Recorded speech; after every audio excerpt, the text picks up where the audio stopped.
आज हम इस वीडियो में समीकरण बनाना सीखेंगे। तो समीकरण बनाने के लिए हमें क्या करना चाहिए?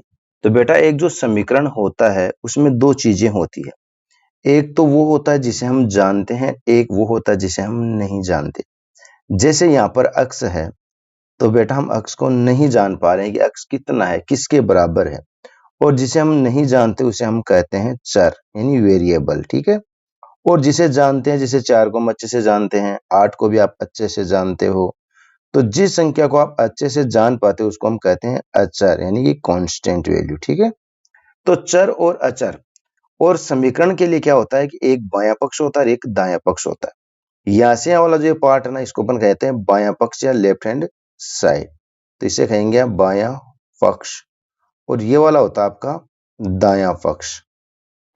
तो सोल्व करने का नियम यही होता है कि जब दो चीजें बराबर होती है, लेफ्ट और राइट अगर आपस में बराबर है, तो हम यहाँ पर क्या कर सकते हैं कि कोई भी बराबर संख्या दोनों तरफ जोड़ सकते हैं या बराबर संख्या दोनों तरफ घटा सकते हैं। यानी हम कोई भी बराबर का काम दोनों तरफ कर सकते हैं। ठीक है। अब हमें तो अक्स का मान ज्ञात करना है भाई। समीकरण बनाने का मतलब क्या होता है कि उसमें जो वेरिएबल होता है यानी जो चर होता है उसकी वैल्यू निकालना, उसको ज्ञात करना ही समीकरण को सोल्व करना कहलाता है। तो हमें इस समीकरण में से करना क्या है, अक्स का मान निकालना है। तो बेटा अक्स का मान निकालने के लिए हम क्या करेंगे? देखो ये जो 4 है ना, वो यहाँ पर किसका है? माइनस का है। तो हम क्या करेंगे, इस 4 को यहां से हम हटाना चाहेंगे, यानी कि इसको हम क्या कर देंगे, बाहर निकाल देंगे। तो कैसे निकालेंगे बाहर? 3 अक्स बराबर में कितना था? 8 था ना। अब ये 4 किसका था? यहाँ पर माइनस का बाहर जाएगा तो प्लस का हो जाएगा, ऐसे प्लस का। अभी मैंने आपको कहा था कि ये क्यों हुआ प्लस का, क्योंकि मैंने यही कहा था कि दो चीजें अगर बराबर है, जैसे ये वाला और ये वाला अगर दोनों क्या है, बराबर है, तो अगर कोई भी दो चीजें बराबर होती है तो अगर उन दोनों साइड हम बराबर बराबर जोड़ दें तो भी वो क्या रहेगा, बराबर ही रहेगा। ठीक है ना।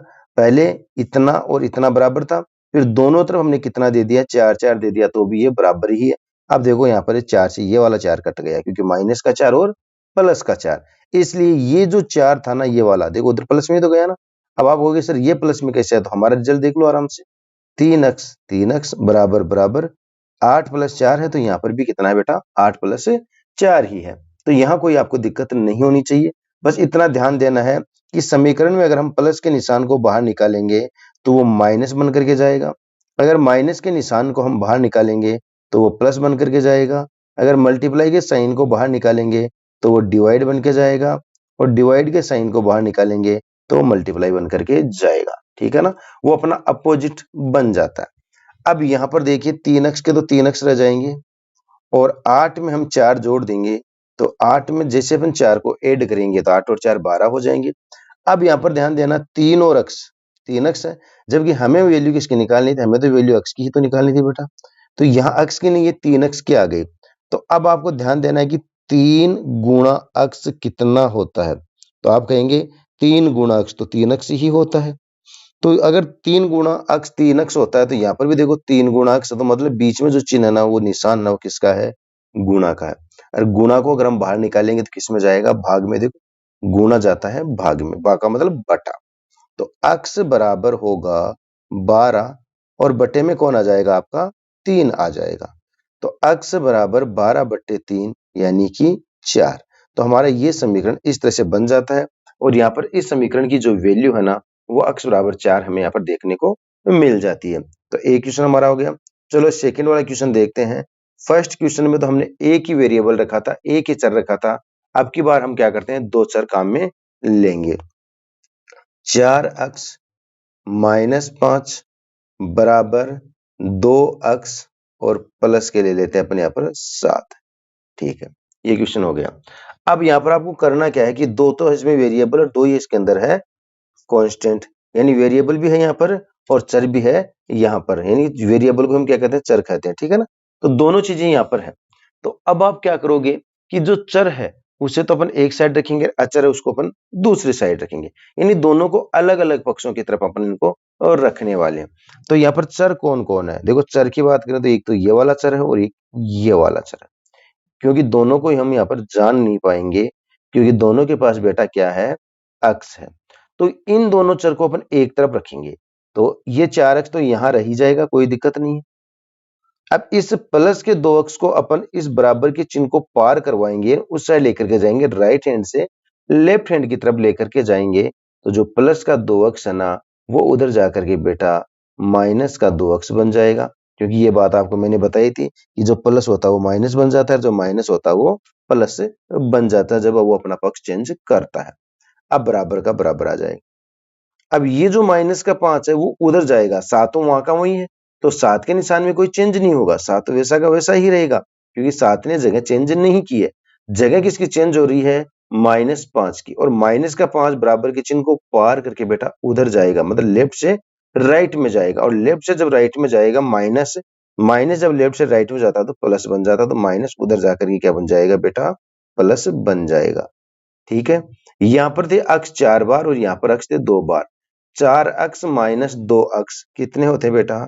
4x में से अगर हम 2x को निकाल भी देंगे तो 2x बच ही जाएंगे, और साथ में 5 जोड़ देंगे कि दोनों ही प्लस के हैं, तो 7 और 5 12 हो जाएंगे। तो 2x बराबर तो 12 हो गए। बीच में निशान किसका है बेटा? 2x और 12 के बीच में निशान है ना, वो किसका है? गुणा का है, यानी मल्टीप्लाई कर, मल्टीप्लाई उधर जाएगा डिवाइड में, तो अक्स बराबर बन जाएगा 12/2। और अब आप 2 का भाग 12 में लगा सकते हो आराम से। 2 का भाग 12 में देंगे तो आएंगे 2 छीके 12, यानी 6 टाइम चला जाएगा।